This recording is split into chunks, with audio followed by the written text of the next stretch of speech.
कहानी है रामपुर गांव की, जहां के मर्द महिलाओं को हमेशा नीचा दिखाने की कोशिश में रहते। अरे अभी तक खाना नहीं आया, क्या मुझे एक और शादी करने की जरूरत है?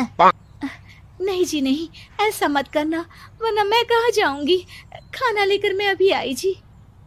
गांव की पंचायत में भी फैसले हमेशा औरतों के खिलाफ ही रहते। मैं जो फैसला सुनाता हूँ वो भगवान की आज्ञा होती है। इस लड़के ने अपने मन से शादी करके अच्छा नहीं किया। लड़के को घर भेज दो और इसकी शादी इसकी जाति की किसी लड़के से करवा दो, लेकिन ये लड़की, इसे तो गांव के बाहर निकाल दो। नहीं नहीं जमींदार साहब, ये क्या बोल रहे हैं? ऐसा नहीं हो सकता। मेरी बेटी मासूम है, इसे अच्छे बुरे की समझ नहीं है। अरे कहाँ जाएगी ये बेचारी? कहाँ जाएगी? इतनी चिंता है तो पूरे परिवार का गांव निकाला कर देते हैं। बेचारे पूरे बसे बसाए परिवार को गांव छोड़ना पड़ता है। चाहे जो हो, अगर बेटियों को कंट्रोल नहीं कर सकते तो गांव में रहने का कोई मतलब नहीं है। यहाँ औरतों को दब कर रहना होगा। कोई भी अपने हिसाब से कुछ नहीं कर सकता, सब ईश्वर की मर्जी से ही होगा। तभी गांव का एक आदमी दौड़ा दौड़ा आता है। सरपंच साहब, जमींदार साहब, वो कालिया है ना, उसकी बेटी पढ़ने के लिए शहर जा रही है। अच्छा, ये कब हो गया? और कालिया की हिम्मत कैसे हो गई ऐसा करने की? लेकर आओ उसे। कालिया और उसकी बेटी सरपंच के सामने। और कालिया, ये क्या सुनने में आ रहा है? बेटी को इंजीनियर बना रहा है तू? और ये बता, गांव में तो स्कूल नहीं है, फिर कहां से इतनी क्लास पास कर गई तेरी बेटी? राधा, जो कि कालिया की बेटी है, उसे लगता है कि सरपंच उसकी तारीफ कर रहे हैं। सरपंच जी, मैंने ऑनलाइन पढ़ाई की है, डिस्टेंस लर्निंग से। सभी में मैंने अच्छे नंबर पाए हैं, जिसे देखते हुए शहर की इंजीनियरिंग कॉलेज में मुझे स्कॉलरशिप मिली है। वाह जी वाह, क्या होती है ये? पहले तो ये बताओ, फिर आगे की बात करते हैं। पूरा गांव राधा की बात सुन रहा था और राधा बोलती जा रही थी। तो ऐसे मैं फ्री में एक अच्छी शिक्षा लेकर गांव में जो कुछ परेशानियां हैं, जैसे बिजली, पानी और इंटरनेट जैसी समस्याओं के लिए काम करूंगी।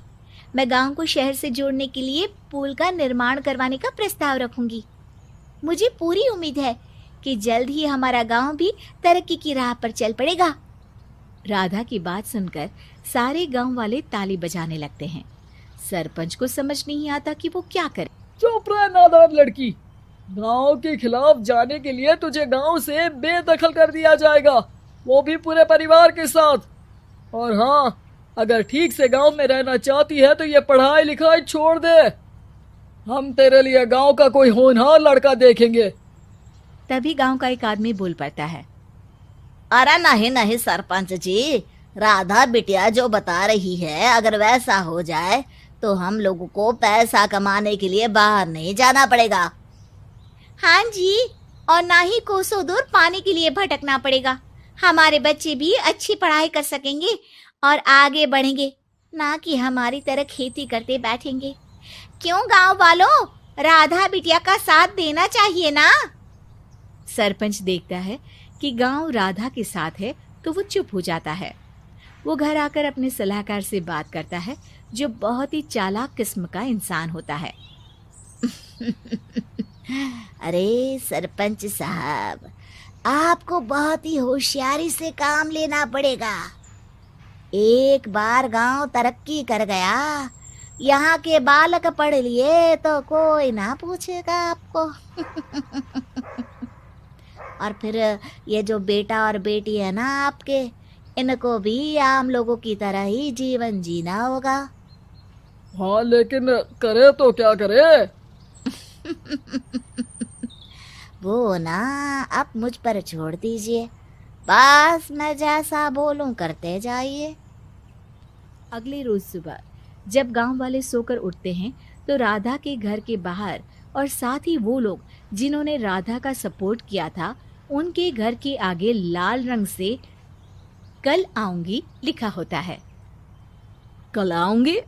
यह क्या होता है? अरे यह तो खून से लिखा है, लगता है कोई भूत प्रेत या चुड़ैल का साया है।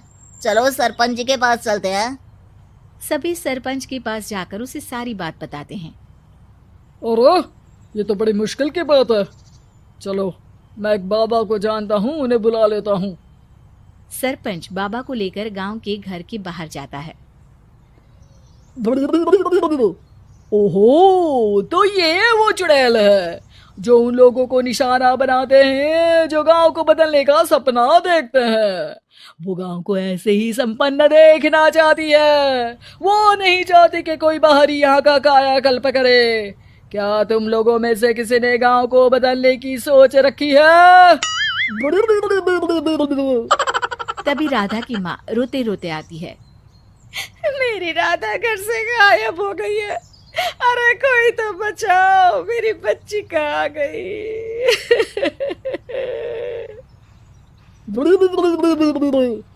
ले गई वो चुड़ैल, तेरी बच्ची को ले गई। अब वो उसे श्रापित करके छोड़ेगी, उस पर चुड़ैल का साया हो जाएगा। तभी बुरी सी हालत में राधा भी वहां आ जाती है। उसके बाल चुड़ैल की तरह फैले होते हैं और कपड़ों में खून लगा होता है। सभी राधा को देखकर डर जाते हैं। माँ, पता नहीं मुझे कौन उठा कर ले गया था। अरे दूर दूर हो जा चुड़ैल, अब हम लोग इस गांव में नहीं रुकेंगे। अरे कैसे बातें कर रहे हैं आप?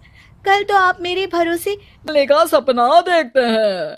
वो गांव को ऐसे ही संपन्न देखना चाहती है। वो नहीं चाहती कि कोई बाहरी यहाँ का कायाकल्प करे। क्या तुम लोगों में से किसी ने गांव को बदलने की सोच रखी है? तभी राधा की माँ रोते रोते आती है। मेरी राधा घर से गायब हो गई है। अरे कोई तो बचाओ, मेरी बच्ची कहाँ गई?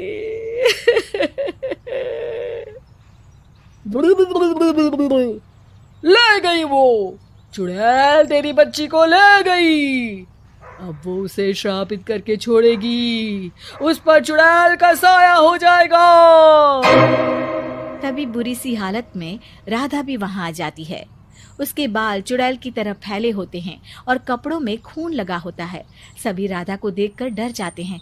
माँ, पता नहीं मुझे कौन उठा कर ले गया था।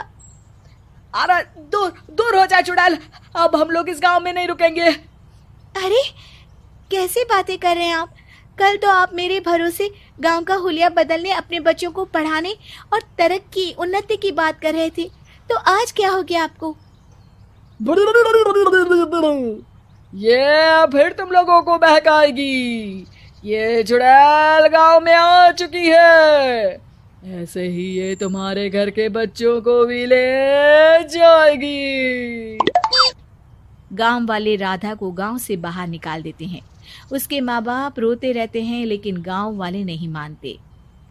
मैं भी अपनी बहन के साथ गांव के बाहर रहूंगा, लेकिन वो पढ़ाई नहीं छोड़ेगी। वहीं सरपंच के घर पर सलाहकार कहता है। देखा, सांप भी मर गया और लाठी भी नहीं टूटी।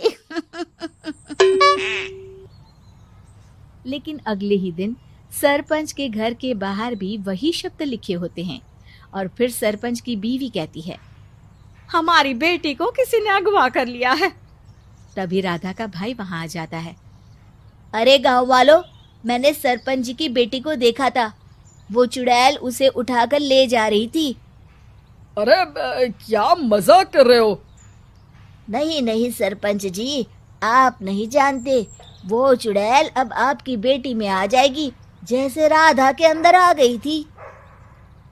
तभी सरपंच की बेटी वैसी ही हालत में वहां आती है जैसे राधा आई थी। पापा, पता नहीं कैसे मैं गायब हो गई थी। चुड़ैल, इसके अंदर भी चुड़ैल का साया है, मारो इसे। अरे नहीं नहीं, इसे भी राधा के पास गांव के बाहर ही भेज दो। अरे चुप रहो, मेरी बेटी कहीं नहीं जाएगी और चुड़ैल वुड़ैल कुछ नहीं होता है। अरे कैसे बात कर रहे हो सरपंच जी? आप तो बोल रहे थे कि आपका फैसला भगवान का ज्ञान होता है, तो अपने पर बात आई तो अब आप ऐसे बोल रहे हैं। अरे ना ना ना, आपको अपनी बेटी को त्यागना ही होगा। अरे बुलाओ बाबा को।